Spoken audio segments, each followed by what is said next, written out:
CM Eknath Shinde और अजित पवार के विधायकों का भविष्य सुप्रीम कोर्ट के हाथ में। इस दिन होगी सुनवाई। शिवसेना उद्धव ठाकरे गुट की ओर से दाखिल याचिका पर सुप्रीम कोर्ट ने 7 अगस्त को सुनवाई का फैसला किया है। सुप्रीम कोर्ट के chief justice D Y Chandrachud ने सुनवाई के दौरान कहा कि वह उद्धव ठाकरे की ओर से दाखिल याचिका पर 7 अगस्त को सुनवाई करेंगे और इसी अर्जी के साथ एनसीपी शरद पवार गुट की अर्जी पर भी सुनवाई होगी। शरद पवार गुट ने अजित पवार गुट के सदस्यों को अयोग्य ठहराए जाने की गुहार लगाई है। महाराष्ट्र स्पीकर ने अयोग्य ठहराने से मना किया था, जिसके बाद ये मामला सुप्रीम कोर्ट के सामने आया है। सुप्रीम कोर्ट के सामने उद्धव ठाकरे गुट की ओर से सुनील प्रभु ने अर्जी दाखिल कर महाराष्ट्र विधानसभा स्पीकर के फैसले को चुनौती दी है।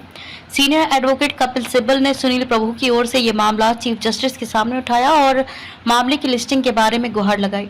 दोनों ही मामले में अब 7 अगस्त को सुनवाई होगी। सिब्बल ने सुनवाई के दौरान कहा कि एनसीपी मामले की सुनवाई के दौरान उसे सितंबर के लिए रखा गया है और उस अर्जी को उद्धव ठाकरे गुट की ओर से दाखिल की जाने वाली अर्जी के साथ टैग किया गया है।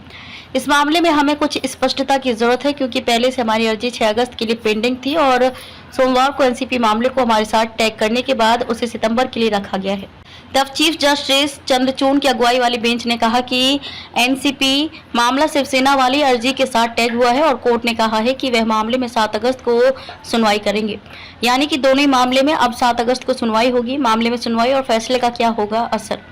महाराष्ट्र के सियासी घमासान का मामला और सुप्रीम कोर्ट के सामने है। शिवसेना के उद्धव ठाकरे ग्रुप की अर्जी के साथ साथ एनसीपी की शरद पवार गुट की अर्जी पर सुनवाई होनी है। इन अर्जियों में महाराष्ट्र विधानसभा स्पीकर के फैसले को चुनौती दी गई है। उद्धव गुट की ओर से शिंदे गुट के मेंबरों को अयोग्य साबित करने और शरद गुट की ओर से अजीत गुट के मेंबरों को अयोग्य घोषित करने की गुहार है। इन अर्जियों पर सुप्रीम कोर्ट में अगस्त में सुनवाई के बाद जो भी फैसला होगा उसका अब आने वाले चुनाव पर असर दिखेगा।